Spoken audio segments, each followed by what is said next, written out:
Student, मैं हूं भरत कुमार और आप सबका स्वागत करता हूं KP college of arts and science की यूट्यूब क्लास में। और जैसा कि आपको पता है, मेरे द्वारा यहाँ पे पॉलिटिकल साइंस सब्जेक्ट है वो पढ़ाई जा रही है और हम पढ़ रहे बीए फर्स्ट ईयर के लेसन को कंटिन्यू। तो आज हमारा जो लेसन है वो 9th लेसन का सेकंड पार्ट है, सेकंड लेक्चर है। अपना जो 9th लेसन का फर्स्ट वीडियो है वो बना हुआ है, ठीक है ना। इस चैनल पे आप देख सकते हैं। और जो आज हमारा 9th लेसन का सेकंड पार्ट 9th लेसन का, ठीक है ना।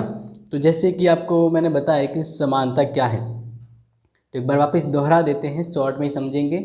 समानता का ये मतलब होता है कि एक तरह से इक्वलिटी, मतलब भेदभाव नहीं हो, जहाँ पर भी हो तो वहाँ एक तरह के हर व्यवस्थाओं में समानता हमें दिखनी चाहिए। जैसे एक नॉर्मली हम ये समझते हैं कि राज्य में किस तरह की व्यवस्था होती है। अगर राज्य में सभी लोगों का कल्याण करना है, सभी का विकास करना है और सभी देश की उन्नति के साथ अपना भी विकास करें, तो इसके लिए ये अति आवश्यक होगा कि वहाँ पे लोगों को समानता प्राप्त हो। आर्थिक, राजनीतिक, सामाजिक, अलग अलग तरह से उनके जीवन में जो परिस्थितियाँ, उन सब के संदर्भ में उन्हें राज्य की ओर से समानता का जो अधिकार है वो प्रदान होना चाहिए। तो एक तरह से समानता क्या है, एक व्यक्तित्व का मतलब व्यक्ति का अधिकार होता है जो उसे आगे बढ़ने के लिए दूसरों के साथ साथ वही सुविधा उसे प्रदान करता है। तो समानता के संदर्भ में आपको ये समझना है, ठीक है ना, कि इक्वलिटी यानी वो समानता जो राज्य में व्यक्ति को बढ़ने के लिए राज्य के द्वारा प्रदान की जाती है। और ये इसको अलग अलग अर्थ में अलग अलग तरह से समझते हैं, लेकिन मीन्स सब आपको सारांश में ये समझना है कि समानता यानी इक्वल, बराबर, बराबर का जो हक है, बराबर की जब बात आती है वहाँ पे समानता के संदर्भ में हम विचार करते हैं। तो जैसा कि मैंने आपको बताया कि हम पढ़ रहे थे जो फर्स्ट पार्ट का, उसका थोड़ा जो सारांश बाकी रह गया था उसके आगे कंटिन्यू करेंगे, तो वो ध्यान देख लीजिए यहाँ पे।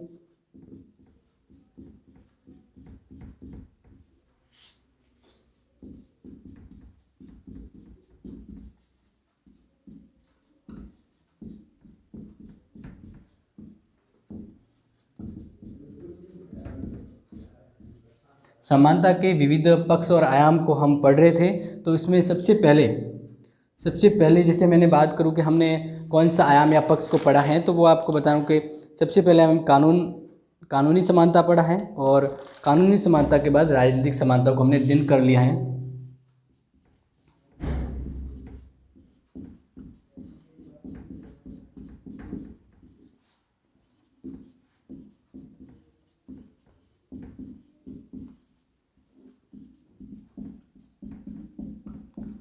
तो ये हमने कि समानता का मतलब क्या है, इसको अर्थ को हमने समझा। इसके बाद समानता के दो पक्ष कैसे आयाम, कानूनी और राजनीतिक समानता को हमने पिछले वीडियो में, ठीक है ना, यानी 9th लेसन का जो फर्स्ट पार्ट है उसमें समझा है, ठीक है ना। और आज जो मैं है वो थर्ड जो है इसका पक्ष, उसके बारे में बताऊंगा। लेकिन इससे पहले मैं थोड़ा बहुत ये भी बताऊंगा कि मैंने जो पिछली वीडियो में बताया है उसका, इन दोनों का आपको शॉर्ट में समझाऊंगा ताकि आपको कंटिन्यू यहाँ पे इस लेसन में समझ में आए। और बेहतर समझना है तो आपको पिछला वीडियो देखना पड़ेगा, ठीक है ना। तो नेक्स्ट हम अभी देखते हैं वो हैं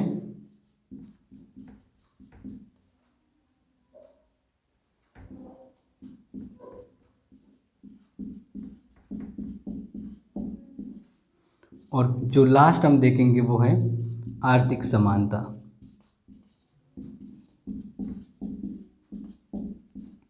ठीक है ना।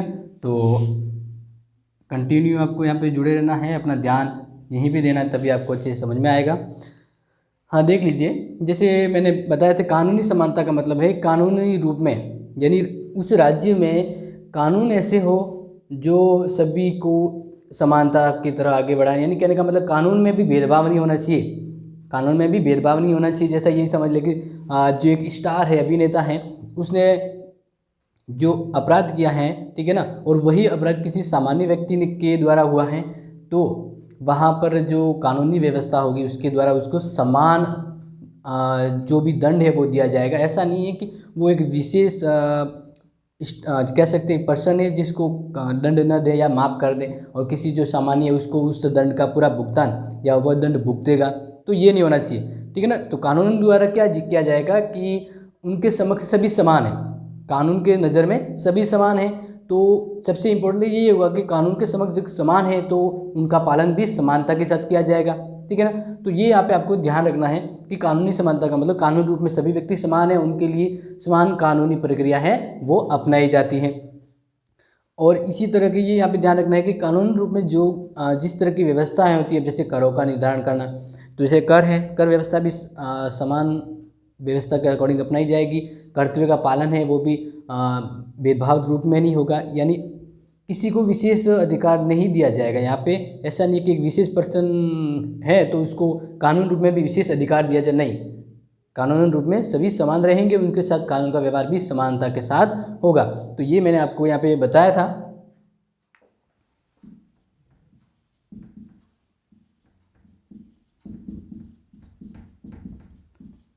शॉर्ट में मैं ये बताऊंगा कानून की समानता, ठीक है ना।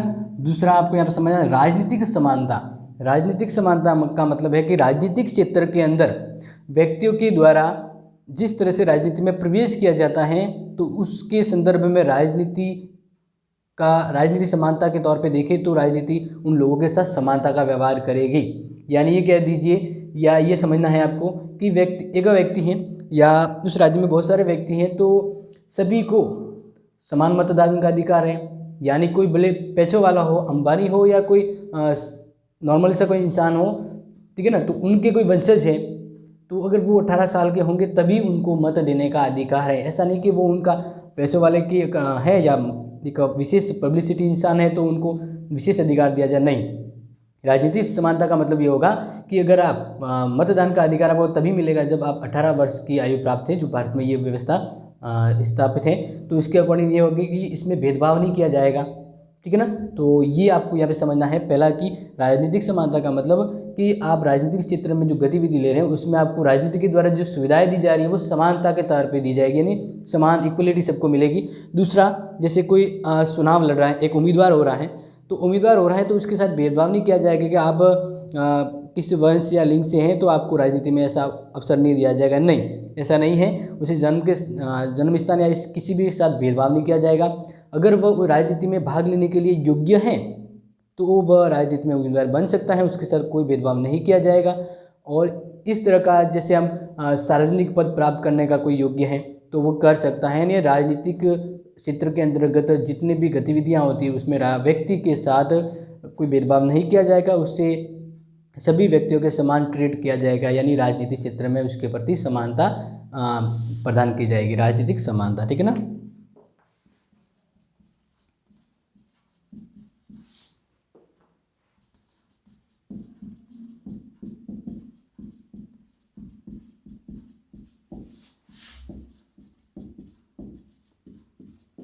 ये दो मैं यहाँ पे शॉर्ट के बताया क्योंकि इसके सर में वो जो फर्स्ट वाला पार्ट है वो बना हुआ है, इसलिए मैं इस पर ज़्यादा टाइम नहीं लूँगा। हम आ जाते हैं आज के सामाजिक समानता, ठीक है ना। सामाजिक समानता तो एक तरह से देख लीजिए, सामाजिक यानी समाज का यहाँ पे विशेष इंडिकेट हो रहा है कि समाज, ठीक है ना। तो एक तरह से ये बहुत ही इम्पोर्टेंट है कि सामाजिक समानता एक व्यक्ति के लिए बहुत ही जरूरी होता है, क्योंकि अगर राज्य में लोग रह रहे हैं तो उनके बीच अगर समानता नहीं है, समाज है वो अगर समान विचारधारा पर आधारित नहीं है तो वहाँ पे बहुत सारे ऐसी गतिविधियाँ हो जाएगी जो अनुचित हैं और समाज है वो कभी आगे नहीं बढ़ पाएगा, ठीक है ना। तो इसलिए हम इसको और अच्छे से देख लेते हैं। तो देखिए कि सामाजिक समानता एक्चुअल में है क्या, तो इसको और अच्छे से हम समझ सकते हैं। तो देखिए, जन्म व वंश के आधार पर भेदभाव एक तरह से सामान्य है, यानी जन्म से अगर कोई सही है और कोई जन्म से लूला लंगड़ा है या कोई अपंग है तो ये जन्म से भेदभाव है, उसको हम यहाँ पे समान नहीं कर सकते। जो जन्म के आधार पर है भेदभाव है या वंश के आधार पर है तो वो हम मिटा नहीं सकते, लेकिन उसके बाद की जो व्यवस्था है हम उसमें उसके साथ भेदभाव नहीं कर सकते हैं। समाज में वह व्यक्ति रहता है, समाज के नाते वह भी समान हक पाने का अधिकारी होगा। तो इसलिए तो लोकतांत्रिक व्यवस्था में राजनीतिक समानता का भी महत्व रहता है कि राजनीतिक समानता और सामाजिक समानता दोनों मिलकर एक तरह से विशिष्ट सामाजिक व्यवस्था का निर्माण करते हैं। तो इसमें हमें यहाँ पे देखना है कि जिस तरह से हमने ये देखा है कि अलग अलग विविध पक्ष हैं इसके, तो उसमें भारतीय संविधान द्वारा मौलिक अधिकारों में सामाजिक समानता के अधिकार को महत्व दिया गया है, ठीक है ना। तो आपने अगर 12th में आपने पढ़ा है मूल अधिकारों के बारे में तो आपने देखा होगा अनुच्छेद 17, अनुच्छेद 17, ठीक है ना। आप एक बार याद कर लीजिए ये किससे संबंधित है, मैं बता ही देता हूँ, ठीक है ना। अस्पृश्यताओं का अंत, ठीक है ना, ये आपने पढ़ा होगा यहाँ पे अपने 12th में।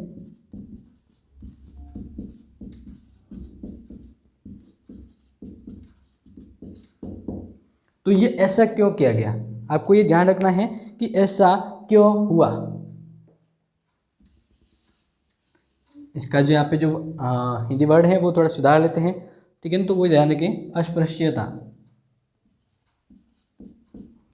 तो इसका ध्यान रखना है कि ये एक तरह से क्या है कि पहले देश की आज़ादी से पूर्व भारतीय समाज में बहुत सारे भेदभाव हुआ करते थे, जाति के आधार पे हो, वंश के आधार पे हो, कर्म के आधार पे, मतलब बहुत सारे भेदभावों का सामना किया जा रहा था।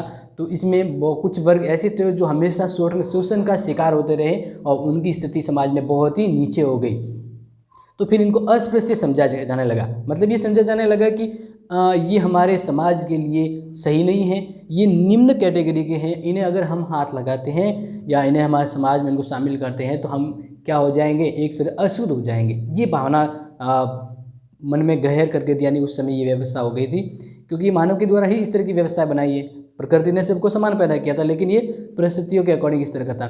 तो भारतीय संविधान के अकॉर्डिंग स्वतंत्रता के बाद ये व्यवस्था की गई कि समाज आगे तभी बढ़ेगा जब समाज में समानता स्थापित हो, भेदभाव कम से कम और बिल्कुल ही समाप्त होने चाहिए। तो इसलिए भारतीय संविधान में समानता का अधिकार है वो शामिल किया गया और जिसके अंतर्गत 14 से 18 तक के अंदर अलग अलग समानताओं के बारे में पढ़ाए हैं और आपने पढ़ा भी होगा पिछली क्लास में। तो इसमें फिर मैं आपको सिर्फ हिंट के तौर पे ये बता रहा हूँ, क्योंकि सभी का हम यहाँ पे वर्णन नहीं करेंगे। अनुच्छेद 17, अस्पृश्यताओं का अंत, ठीक है ना। तो ये इस तरह से क्यों ये अधिकार दिया गया इसको, क्योंकि संविधान में जब दर्जा दिया जाता है तो इसका पालन बहुत ही आवश्यक होता है और इसका उल्लंघन किया जाएगा तो दंडनीय अपराध माना जाता है। तो इसलिए इसको संवैधानिक दर्जा दिया गया, अन्यथा ऐसी बहुत सी ऐसी बातें हैं लेकिन वे फिर लोग उसका पालन नहीं कर पाते। संविधान के तहत दर्जा यानी एक तरह से सर्वोच्च कानून हो जाता है। तो ये एक तरह से क्या है, सामाजिक समानता लाने का प्रयास किया जाता है, जिससे क्या हो समाज में जो भेदभाव है, जो जिस तरह की अव्यवस्था है वो धीरे धीरे समाप्त हो जाए। तो इसलिए अगर ये इसका अनुपालन नहीं करता है तो ये दंडनीय अपराध की समझा जाता है। तो ये एक तरह सामाजिक समानता के आगे बढ़ाया गया कदम है जो एक तरह से सामाजिक समानता लाने का प्रयास करता है। सामाजिक समानता की मांग है कि समाज में सती प्रथा, कन्या हत्या जैसी अमानवीय स्थितियों का कोई प्रचलन न हो, ठीक है ना। तो अलग अलग जैसे आपने देखा होगा सती प्रथा को अवैध घोषित कर दिया गया, कन्या हत्या है उसको भी अवैध कर दिया गया, क्योंकि ये समाज में ऐसी कुरीतियाँ थी जो समाज के लिए हानिकारक थी, समाज के लिए एक विष की तरह थी जो उसको समाज के अंदर ही दुर्गुण उत्पन्न कर रही थी और समाज को आगे बढ़ने के लिए सही नहीं था। तो इन कह सकते कुरीतियों को या ऐसी रीतियाँ थी जो प्रचलन में बुराइयों का प्रचलन लेके चल रही, तो उनको समाप्त करना चाहिए, क्योंकि समाज में सद्विचारों और अच्छे विचारों को ही अपनाया जाता है, समानता का यहाँ पे जरूरी महत्व रहता है। तो इस वजह से जो समाज में भेदभाव या गतिरोध उत्पन्न करने वाली व्यवस्था होती है वे पूर्णतः समाप्त होनी चाहिए, ये यहाँ पे ध्यान रखा जाए। तो सामाजिक समानता के अंतर्गत मुख्यतः जो बातें हमें यहाँ पे ध्यान रखनी होती है कि क्या हम किस तरह से इसको और अच्छे से समझा पाते हैं, तो वो है कि वंश, धर्म, जाति और वर्ण के आधार पर किसी को श्रेष्ठ या अन्य किसी को हेय नहीं समझा जाए। तो ये यहाँ पे नोट करने लायक है, आप समझे। वंश, क्रम, जाति, लिंग आदि के आधार पर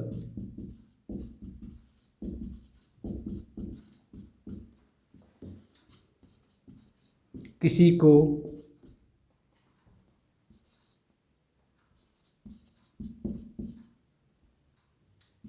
कमजोर या हेय की दृष्टि से न समझा जाए, ठीक है ना।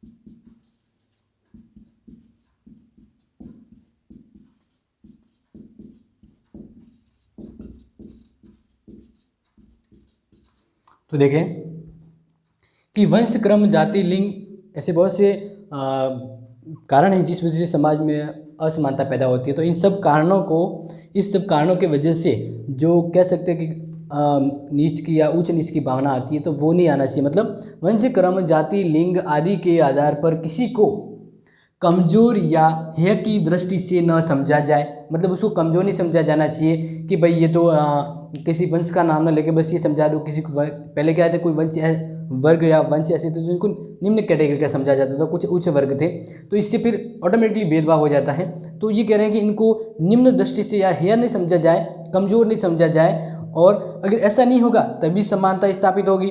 और समानता स्थापित करना नितांत आवश्यक है, क्योंकि समाज में, एक लोकतांत्रिक व्यवस्था में, समाज में समानता स्थापित होती है। सभी के बीच एक तरह से भाईचारा तभी बढ़ेगा जब वे एक तरह से एक ही कैटेगरी में गिने जाते हैं। तो ये यहाँ पे ध्यान रखना बहुत ही जरूरी है। सामाजिक समानता के तौर पे ये होना भी जरूरी है। स्त्रियों को पुरुषों से कम अधिकार न दिए जाए, और जो पहले जो रूढ़िवादी विचार थी कि जो पुरुष हैं वो समाज में ज़्यादा अधिकार रखते हैं, उनको ज़्यादा अधिकार देना चाहिए, सुविधा देना चाहिए, और महिला को इतना नहीं देना चाहिए। तो ये सोच गलत है, क्योंकि एक आधुनिक लोकतांत्रिक व्यवस्था में सभी समान हैं, सभी को समान समझा जाता है। जैसे मत देने का अधिकार सभी को समान है, यहाँ पे तो ऐसा भेदभाव नहीं है कि भाई स्त्री को मत देने का अधिकार नहीं, वहाँ पे सभी को समान अधिकार है कि सभी 18 वर्ष के हो जाते तो सभी को मताधिकार होता है। तो इसी तरह समाज में किसी भी वर्ग को कम, कमज़ोर या निम्न समझा नहीं जाना चाहिए, और समानता यहाँ पे नितांत जरूरी है। तो इस तरह से पुरुष या महिलाओं के बीच उसके अधिकारों को या कम नहीं आंका जाना चाहिए, दोनों को इक्वल समझा जाए। तो यहाँ पे ध्यान रखा जाए कि सामाजिक समानता की मांग है, सामाजिक समानता ये मांग करती है कि स्त्रियों को पुरुषों के बराबर सम्मानजनक, एक तरह से जैसे पुरुष का जिस तरह से वैल्यू है उसी तरह महिलाओं को भी सम्मानजनक स्थिति प्राप्त होनी चाहिए, तभी सामाजिक समानता स्थापित होगी। और ये भी ध्यान रखा जाना चाहिए कि सामाजिक समानता का मतलब यही नहीं है कि स्त्रियों, बच्चों या पिछड़े वर्गों के लिए विशेष सुविधा न करा पाए। यानी राज्य का सबसे इम्पोर्टेंट ये कर्तव्य रहता है। जैसे क्या है कि पहले की जो स्थिति थी उसमें उस स्थिति को यहाँ पे अब तक आते आते क्या हो गया, कुछ वर्ग या कुछ ऐसी परिस्थितियाँ हुई जिसके हिसाब से उस वर्ग का या कुछ ऐसी जातियाँ हैं जो दब गई, उसके ऊपर दूसरी जातियों का प्रभुत्व रह गया, दूसरे वर्ग का प्रभुत्व रह गया। यानी पहले की परिस्थितियों की वजह से कुछ ऐसा जन समुदाय राज्य में बन गया है जो पिछड़ा हुआ माना जा रहा है, जो गरीब वर्ग में आ रहा है, जो है की दृष्टि से देखा जा रहा है।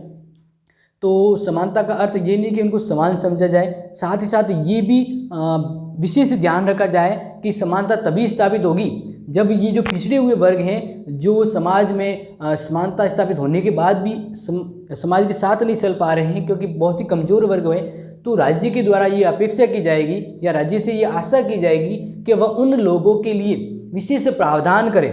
क्या करें? विशेष प्रावधान करें या ऐसी सुविधा दें जिससे वह क्या करें, उनको उससे ज़्यादा फायदा हो और वह समाज में एक तरह से सही इक्वल में आ जाए। जैसे ये समझ लीजिए, ठीक है ना, जैसे कि एक तरह से एक व्यवस्था है जो समान है, इसमें सभी लोग एक तरह से समान रूप से रह रहे हैं, और कुछ ऐसे वर्ग हैं जो पिछड़े हुए हैं, ठीक है ना, तो वो नीचे कैटेगरी में आ गए। यानी समझा रहा हूँ एक तरह से लाइन से कि कुछ तो हैं वो एक तरह से समान रूप से सब सुविधाओं का फ़ायदा, यानी जो सरकार का फ़ायदा पहुँच रहा है वो इनको मिल रहा है, लेकिन ये नीचे इनको नहीं मिल पा रहा है। सरकार का फ़ायदा समानता के रूप में जो वो योजना है जो भी चला रहे हैं तो वो इस लेवल में है, उनको मिल रहा है, कुछ इसके नीचे है तो इस सुविधा का फ़ायदा नहीं मिल रहा है, वो सामाजिक समानता का यूज नहीं कर पा रहे।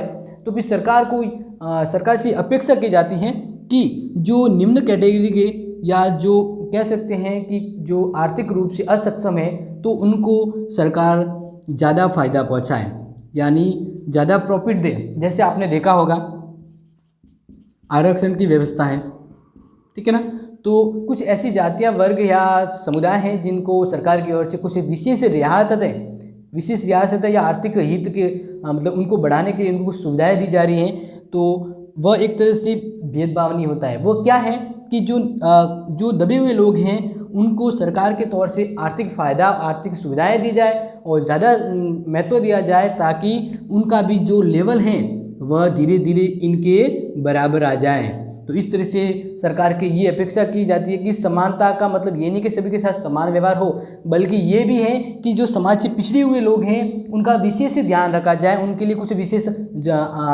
व्यवस्थाएं की जाए या ऐसे प्लान बना दिया जाए ताकि वे भी समाज की मुख्य धारा से जुड़ सके।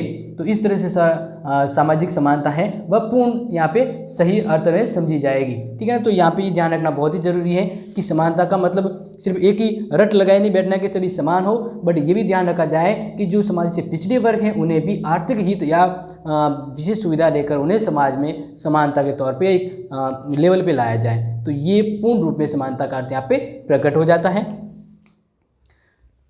तो इस तरह से सभी कमजोर वर्गों के लिए विशेष सुविधाओं की व्यवस्था करना अति आवश्यक है। जो यहाँ पे समझ गए होंगे जो मैं समझाना चाह रहा हूँ, तो यही क्या कहलाएगा, सामाजिक समानता। ठीक है ना। तो नेक्स्ट यहाँ पे देख लीजिए आर्थिक समानता क्या है।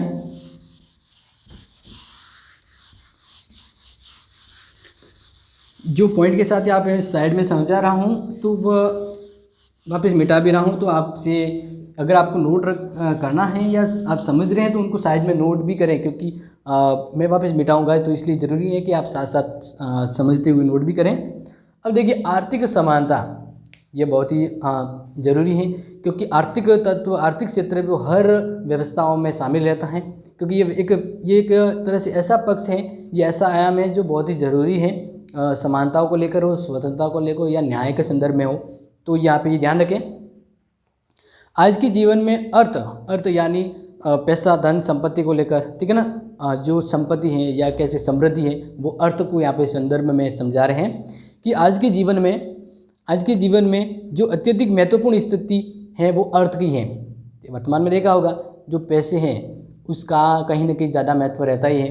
वर्तमान में भी यही है कि जो पैसे हैं उसका कुछ ज़्यादा प्रभाव रहता है समाज में। तो इसलिए यदि हम केवल सिद्धांत वरन व्यवहार में समानता को प्राप्त करना चाहते हैं, यानी समानता का हम जो गुणगान कर रहे हैं, लेकिन इसको अगर व्यवहार में हम लाना चाहते हैं कि समानता को वास्तविक तौर पे समाज में एक समानता स्थापित करना है, तो इसके लिए ये ज़रूरी है कि वहाँ पर आर्थिक समानता भी हो, क्योंकि समानताओं को ध्यान में रखते हुए सबसे इम्पोर्टेंट आर्थिक समानता को महत्व दिया जाना चाहिए, क्योंकि इसके वजह से बाकी सभी वास्तविक व्यवहारिक रूप में समानताएं राज्य में स्थापित हो पाती हैं। तो इसको आगे समझें। सभी व्यक्तियों की मूलभूत आवश्यकताओं की पूर्ति होना, संपत्ति की दृष्टि से समाज में भारी विषमताएं नहीं होना, ये क्या कहलाएगा, आर्थिक समानता। ठीक है ना। तो यह ध्यान रखें सभी की मूलभूत आवश्यकताओं की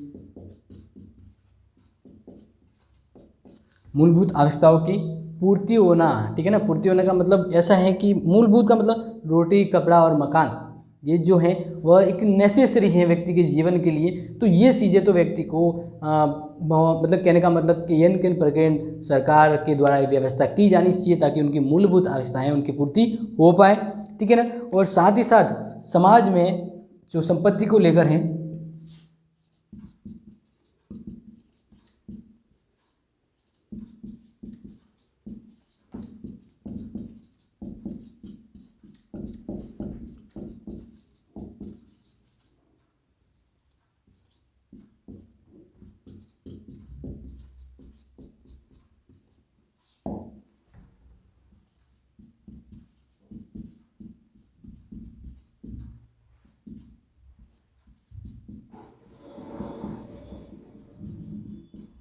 तो देखिए ये यहाँ पे हम इसको समझ रहे हैं कि आर्थिक समानता जैसे मैंने समझा है, कुछ विशेष है जो मैं नोट भी लिख कर क्या है। तो यहाँ पे ध्यान दें, सभी की मूलभूत आवश्यकताओं की पूर्ति होना, जो बेसिक जो नीड है वो राज्य के द्वारा ऐसी व्यवस्था हो जिससे व्यक्ति को ये जरूरत है वो पूर्ण हो सके। और साथ ही साथ समाज में संपत्ति से संबंधित जो विषमता है, जो भेदभाव है, ठीक है ना, अमीरी गरीब के बीच इस वजह से अमीर होता जा रहा है, गरीब, तो ये जो विषमताएं पैदा है, ये जो गलत फहमियाँ हैं या जो इस वजह से समाज में और अव्यवस्था फैल रही है, तो इनको जितना संभव हो सके राज्य के द्वारा अंत या समाप्त किया जाना चाहिए। तभी समाज में आर्थिक समानता है वह व्यवहारिक रूप में वहाँ पे स्थापित हो पाती हैं। तो आर्थिक समानताओं को और हम आगे समझने के लिए यहाँ पे ध्यान रखें कि ऐसे क्या पहलू हैं जिससे हम आर्थिक समानताओं के और अच्छे से विशिष्ट रूप में समझ सके और स्थापित हो सके समाज में। तो ध्यान रखें सभी व्यक्तियों की न्यूनतम भौतिक आवश्यकताओं की पूर्ति होनी चाहिए। भौतिक आवश्यकता है वह एक तरह व्यक्ति की नीड होती है, ठीक है ना। सुख सुविधाएं तो ये व्यक्ति के लिए जो जरूरी है वो उन्हें मिलनी चाहिए। आर्थिक समानता के तौर पे सभी व्यक्तियों को रोजगार, पर्याप्त रूप में रोजगार मिले, ठीक है ना, मजदूरी या उचित अवकाश की सुविधा हो, साथ ही साथ उसे कमाई के साथ साथ कुछ ऐसे अवसर हो जिसमें उसको अवकाश भी प्राप्त हो सके। तो आर्थिक समानता का मतलब यह है कि उसे रोजगार मिले पर्याप्त रूप में, साथ ही साथ उसे अवकाश का समय भी प्राप्त हो, क्योंकि पूरे दिन पूरी लाइफ वो काम ही करता रहेगा तो उससे ये आर्थिक कह सकते हैं आर्थिक समानता का स्तर तो यहाँ उसके आर्थिक समृद्धि नहीं माना जाएगा। आर्थिक समानता तभी स्थापित होती है जब उसे रोजगार उपलब्ध हो पर्याप्त रूप में, साथ ही साथ उसे कहने का मतलब यहाँ पे है कि रोजगार के साथ साथ अवकाश ग्रहण, अवकाश है एक समय है, उसे विश्राम भी होना जरूरी है, तो विश्राम का भी अधिकार हो। नेक्स्ट यहाँ पे ध्यान रखें कि असहाय को, असहाय का मतलब ये हो गया जिसको सहायता की जरूरत है, यानी कुछ ऐसे समाज में वर्ग हैं जो पिछड़े हुए हैं, या कुछ ऐसे भी हैं जिनको हमेशा कोई ना कोई रूप में सहायता चाहिए होती है, जैसे कोई अपंग है, ठीक है ना, कोई मंदबुद्धि है, तो वे असहाय वर्ग की कैटेगरी में आते हैं। तो ये सरकार से अपेक्षा की जाती है या समाज से कि असहायों को राज्य की ओर से आर्थिक सहायता प्राप्त होनी चाहिए। जैसे गवर्नमेंट वैकेंसी में बात करें या सरकार के अनेक जो पद हैं या जिस तरह की चुनाव प्रक्रिया है तो उसमें अलग अलग आपको देखा होगा कि आरक्षण होता है, कुछ सीटें रिजर्व होती हैं। तो ये ऐसा क्यों है और किसी को ज़्यादा प्रॉफिट देने का ये मतलब ये है कि वे पिछड़े हुए हैं तो उनको आर्थिक सहायता देना जरूरी है, क्योंकि वे असहाय की श्रेणी में हैं। तो ये एक तरह से आर्थिक समानता होगी। असमानता यानी समझा जाए, क्योंकि समानता का मतलब ये है कुछ ऐसे वर्ग जो बहुत असहाय वर्ग के अंदर आ रहे हैं तो उनको दूसरों से कुछ ज़्यादा रियायतें देना या सुविधाएं देना एक तरह से समानता का ही उदाहरण होगा। पुरुष और महिलाओं को समान कार्यों के लिए समान वेतन मिलना चाहिए, क्योंकि अगर समानता स्थापित करना है तो इसलिए हर स्तर पर हमें समानता के तत्वों और मौलिक गुणों को अपनाया जाना चाहिए। इसके लिए भले वो पुरुष या महिलाओं के वेतन को लेकर हो। तो जैसे आपने देखा कि इससे पहले जो भेदभाव जरूर था, लेकिन वर्तमान में आप देखा जाए सरकारी व्यवस्थाओं या उसके वेतन को देखें जो काम करें तो उनके ये भेदभाव नहीं किया जाता कि वो पुरुष या महिला है, उससे उसके पद के अकॉर्डिंग उसे भुगतान या मानदेय दिया जाता है। तो इस तरह से सरकार के द्वारा भी ऐसे प्रयास किए जाए कि समानता है वो समाज में स्थापित हो सके। राष्ट्र की संपत्ति तथा उत्पादन की साधन है, यानी जहाँ से राष्ट्र को संपत्ति या उत्पादन के साधन के द्वारा राष्ट्र की जो अर्थव्यवस्था वो अच्छे से समृद्ध हो पा रही है। तो ये यहाँ पे ध्यान रखा जाना चाहिए कि राष्ट्रीय जो उत्पादक हैं या उत्पादन साधन है उस पर किसी एक वर्ग का हक नहीं होना चाहिए। उस राष्ट्रीय संसाधन पर राष्ट्रीय उत्पादक जो जहाँ से भारतीय की या भारत की बात करें कि भारत का जो रोजगार जैसे जहाँ से प्राप्त हो रहा है या भारत की जो अर्थव्यवस्था है उसको कहाँ से इनकम मिल रही है, तो वह उस पर जन साधारण का अधिकार होना चाहिए, यानी राष्ट्रीय अधिकार होना चाहिए। क्योंकि जहाँ से जैसे परिवार में ही है तो परिवार में अगर कोई एक आध कमा रहा है तो उस एक के कमाने का मतलब ये नहीं कि वह उसका ही एक अधिकार होगा। परिवार में सब का हक होता है कि वह उसके अधिकार या उसकी जो अर्निंग है उसमें सहायक रहें। क्योंकि यहाँ पे हम राष्ट्र के संदर्भ में बात करें कि समानता स्थापित करना है तो यहाँ पे ध्यान रखना कि राष्ट्रीय संसाधन है जहाँ से अर्थव्यवस्था या भारत की इकोनॉमी मजबूत हो रही है, तो उस उत्पादक संसाधन पर किसी एक वर्ग का अधिकार न होकर जन साधन या राष्ट्रीय अधिकार होना चाहिए, तभी उन उत्पादन उन अर्थव्यवस्था का उन संपत्ति का राष्ट्र के हित में वितरण हो सके। भीषण आर्थिक असमानता का अंत किया जाना चाहिए। सबसे इम्पोर्टेंट ये है कि जिस तरह की आर्थिक क्षेत्र में जो असमानता राज्य में स्थापित है, समाज में स्थापित है, उनका जो ये बुरी जो कह सकते हैं अव्यवस्था है उनका पूरी तरह से समापन होना जरूरी है, तभी ये आर्थिक समानता है वह मजबूत हो पाएगी। क्योंकि आर्थिक समानता एक तरह से कह सकते हैं कि समानता की रीढ़ है जो सभी समानताओं को साथ में लेकर चलती है। तो इसको यहाँ पे ध्यान रखा जाए। तो इस तरह से हमने ये पढ़ा है समानता के विविध पक्ष या आयाम कहें। नेक्स्ट जो हम अभी समझ रहे हैं वो ये है कि जैसे हमने 8 लेसन पढ़ा है और ये 9 पढ़ा है, तो दोनों के बारे में पढ़ा जैसे स्वतंत्रता और अपना जो ये लेसन है स्वतंत्रता और समानता। तो इन दोनों के बीच क्या संबंध है, ठीक है ना। दो अलग अलग यूनिट हैं, दोनों के अलग अलग पक्ष को हमने समझा है। तो अब यहाँ पे एक तरह से संबंध देखेंगे दोनों का कि क्या वे एक दूसरे के विरोधी हैं या दोनों का राज्य के हित में होना जरूरी है, आवश्यक है, परस्पर सहयोग के संबंध है, तो वो देख रहे हैं।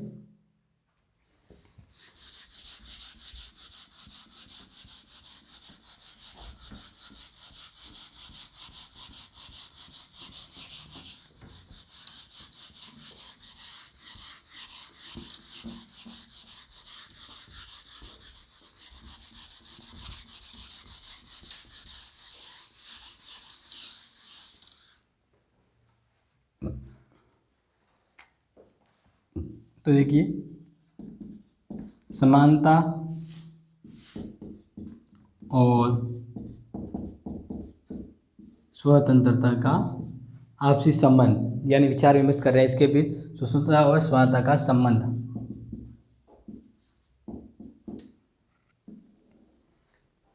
तो यहाँ पे ध्यान देना है अब, क्योंकि हमने अलग अलग दोनों के लेसन थे, दोनों के अलग अलग पक्ष को यहाँ पे समझा है। नेक्स्ट हम देख रहे हैं कि दोनों के बीच किस तरह का संबंध है, को रिलेशनशिप, वो यहाँ पे हम समझ रहे हैं। तो ध्यान दें, स्वतंत्रता और समानता के पारस्परिक संबंध के विषय पर अलग अलग राजनीतिज्ञों के अलग अलग मत। कुछ हैं वो ये कहते हैं कि स्वतंत्रता और समानता दोनों एक दूसरे के विरोधी हैं, यानी एक का होने से दूसरे का कहीं ना कहीं जो अस्तित्व है वो कम हो जाता है। तो कुछ विद्वान मानते हैं इन दोनों को कि एक दूसरे के विरोधी हैं, जिसमें लॉर्ड एक्टन ये कहते हैं कि समानता की उत्कृष्ट अभिलाषा, यानी समानता का यहाँ पे अधिक हित हम देखना चाहें तो इस वजह से स्वतंत्रता की आशा करना व्यर्थ है। ये हम यहाँ पे समझ रहे, लॉर्ड एक्टन के विचार यहाँ पे दिए हैं।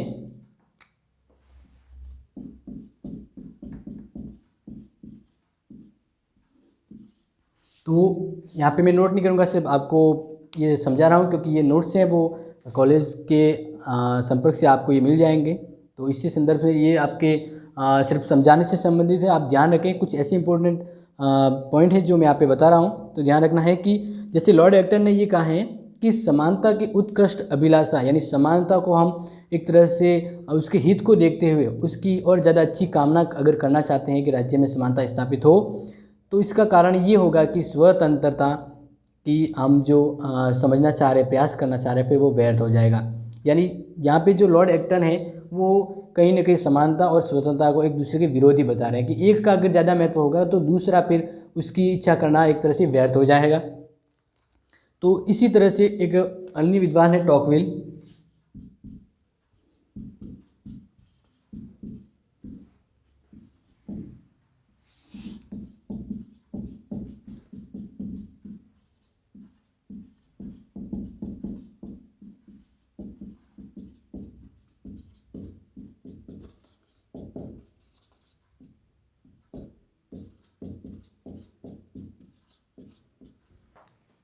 तो बस ये ध्यान रखना है कि कौन से वैसे अलग अलग विचारक और भी हैं। तो यहाँ पे मैं सिर्फ दो विचारकों के नाम यहाँ पे मेंशन कर रहा हूँ, लॉर्ड एक्टन और टॉकविल। तो उन्होंने समानता व स्वतंत्रता को परस्पर विरोधी बताए हैं, जैसे मैंने एक परिभाषा यहाँ पे आपको समझाई, आपके सामने प्रस्तुत की है। तो इसी तरह कुछ विचारक वे भी हैं जो ये कहते हैं कि स्वतंत्रता और समानता दोनों विरोधी नहीं, परस्पर एक दूसरे के पूरक है। यानी दोनों का जो संबंध यहाँ पे बात करें वो एक राज्य के लिए सही है, हितकर है, क्योंकि एक के होने से दूसरे का अस्तित्व और ज़्यादा मजबूत हो जा रहा है। तो कुछ विद्वान उनके परस्पर सहयोग की बात करें, यानी दोनों का संबंध है वो पूरक है एक दूसरे का।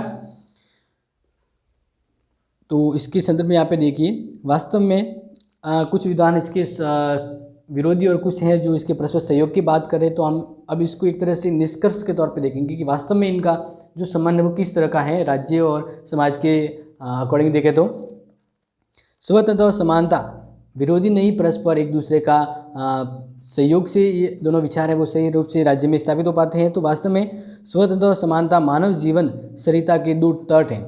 इसके एक पक्ष की यहाँ पे बात करें कि स्वतंत्रता और समानता मानव जीवन की तरह दो जो नदियाँ हैं उन दोनों के तट हैं जो आपस में मिलेंगे, और इसको मिलना स्वाभाविक है, दोनों के मिलने से ही आगे जो प्रक्रिया है वो चल पाती हैं।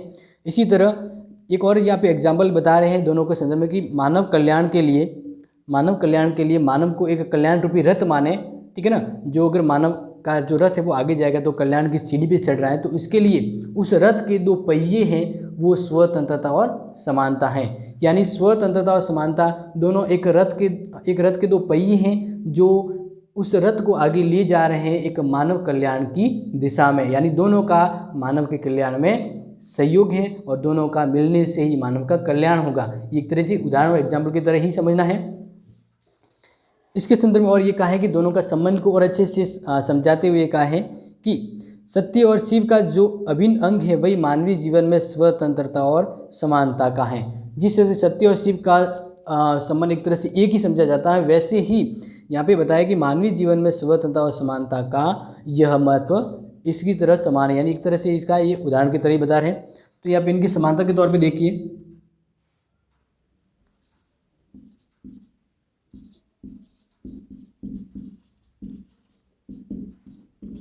पूरक संबंध में ये बताए हैं कि मानवीय रूपी रथ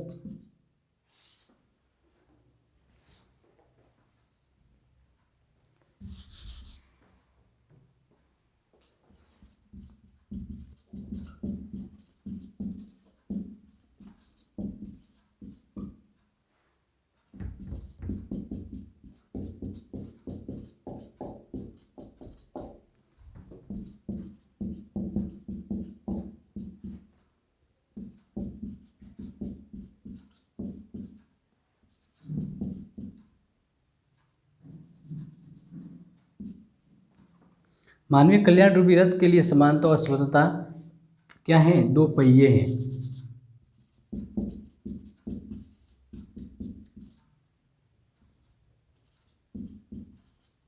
तो यहाँ से आप समझ गए होंगे कि एक मानवीय कल्याण के लिए स्वतंत्रता और समानता का होना जरूरी है। दोनों का अस्तित्व होगा तभी मानव का कल्याण हो पाता है। एक तरह से इनके संबंध को यहाँ पे बता रहे हैं। तो नेक्स्ट यहाँ पे देखना है कि एक ऐसे राज्य में जिसमें अगर समानता नहीं है तो स्वतंत्रता भी नहीं होगी, क्योंकि दोनों का अस्तित्व, दोनों के होने से ही एक अच्छी सामाजिक व्यवस्था की हम यहाँ पे कामना करते हैं। तो इनके लिए दोनों का होना जरूरी है। अब यहाँ पे कुछ ऐसे पॉइंट यहाँ पे हम उसके ऊपर विचार करें कि इन दोनों के संबंध को और ऐसे अच्छे से पुख्ता हो जाएगा कि दोनों के इतना महत्वपूर्ण संबंध होना क्यों आवश्यक है। तो देखिए, यदि राजनीतिक समानता नहीं हो तो स्वतंत्रता व्यर्थ हो जाएगी और जनता के एक बहुत बड़े भाग को शासन में कोई भाग प्राप्त नहीं होगा। अगर राजनीतिक समानता नहीं है, लोगों को जिस तरह की राजनीतिक समानताओं के संदर्भ में जैसे मैंने समझा है, तो अगर वो समानता प्राप्त नहीं है उसे, तो फिर उसे स्वतंत्रता प्राप्त होते हुए भी इसका कोई मूल या महत्व नहीं साबित होता है। तो इसी तरह यदि नागरिक समानता नहीं होगी तो व्यक्ति नागरिक अयोग्यताओं से पीड़ित हो जाएगा। यानी नागरिक समानता नहीं होगी, नागरिक होने के नाते उसे समाज में समानता प्राप्त नहीं है, भेदभाव है, उसके साथ भेदभाव किया जाए तो इसका परिणाम क्या होगा कि उसे नागरिक अयोग्यता समझा जाएगा और इस वजह से उसे स्वतंत्रता भी राज्य में प्राप्त नहीं होगी। यानी उसे राज्य का नागरिक नहीं समझा जाए या उसके साथ भेदभाव किया जाए, नागरिक समानता प्राप्त नहीं होगी तो उसे नागरिक स्वतंत्रता अगर समानता प्राप्त नहीं है तो राज्य में जो स्वतंत्रता मिलती है नागरिक होने के नाते वो उसे नहीं मिल पाती है। यदि आर्थिक समानता नहीं होगी, लोगों के साथ सरकार के द्वारा या समाज के द्वारा आर्थिक क्षेत्र में समानता का जो पक्ष है वो उसे प्राधान्य किया जाएगा। यानी रोजगार को देखें या अन्य सुविधाओं को लेकर देखें, तो अगर उसी व्यक्ति को प्राप्त नहीं है आर्थिक क्षेत्र के संदर्भ में, तो कुछ व्यक्तियों के हाथों में केंद्रित हो जाएगा। यानी फिर वह एक तरह से पिछड़ापन हो जाएगा और जो उसे अधिकार होता है उसका फिर मूल्य या स्वतंत्रता है वह उसे प्राप्त नहीं हो पाएगी। तो इस संदर्भ में पोलार्ड ने कहा है, स्वतंत्रता की समस्या का केवल एक हल है और वह हल है समानता में नीति। यानी यहाँ पे पोलार्ड ने दोनों के महत्व को बहुत ही अच्छे से यहाँ पे समझाया है। इसने कहा है कि समानता यानी स्वतंत्रता की समस्या का हल, स्वतंत्रता की समस्या का हल एक है और वह समानता में निहित है। तो ये ध्यान रखना है, ये इसके पक्ष में है, विचार दे रहा है, दोनों को संबंध को यहाँ पे बता रहा है कि स्वतंत्रता की समस्या, स्वतंत्रता के राज्य में जो समस्या है, जो जिस तरह की गतिरोध का उसे सामना करना पड़ता है, तो उसके लिए सबसे ज़रूरी क्या है कि उस राज्य में समानता हो। ठीक है ना। तो यहाँ पे पोलार्ड यही कह रहे हैं कि स्वतंत्रता की समस्या का हल एक ही है और वह क्या है, समानता में निहित है। अगर समानता होगी तो स्वतंत्रता भी होगी। इस तरह से दोनों का जो संबंध है वो अच्छे से होगा, तो राज्य में ये गतिविधि या जो समस्या है वो ऑटोमेटिकली समाप्त हो जाएगी। दोनों के पूरक संबंध पर अरिस्टोनी ने भी ये कहा है कि समानता की एक बड़ी मात्रा स्वतंत्रता विरोधी न होकर उसके लिए एक आवश्यक शर्त होती है। यानी दोनों का मिला जुला रूप सही आता है, रूप रखता है। यहाँ पे दोनों को अच्छे से समझा पा रहा है। तो बस इस तरह से आपको ध्यान रखना है कि समानता और स्वतंत्रता कुछ विचारक ये जरूर है कि उसको विरोधी मानते दोनों को, लेकिन उससे ज़्यादा कुछ ऐसे विचारक भी है जो ये कहते हैं कि स्वतंत्रता के होने से ही समानता का अस्तित्व रहेगा, या समानता और स्वतंत्रता दोनों मिलके राज्य और समाज के लिए एक आवश्यक आदर्श व्यवस्था, या जो कह सकते हैं व्यक्ति के लिए कल्याण की जो मार्ग है वो उसके लिए प्रशस्त करते हैं। तो दोनों का होना जरूरी है, दोनों का पूरक संबंध है, जो यहाँ पे मैंने समझाने की कोशिश की और प्रयास किया है, तो आप समझ गए होंगे। तो इस तरह से जो अपना ये जो लेसन है, 9th जो लेसन है उसका सेकंड पार्ट है, और इस सेकंड पार्ट के साथ ही 9th लेसन है वह यहाँ पे समाप्त होता है। और इससे संबंधित नोट्स भी हैं जो आप कॉलेज से ले सकते हैं, और इससे संबंध में अगर कुछ आपको समझ नहीं आए तो आप कमेंट बॉक्स में मेंशन कर सकते हैं, आपको उसका तुरंत रिप्लाई मिल जाएगा। तब तक ध्यान रखिए और पढ़ते रहिए। Thank you, have a nice day.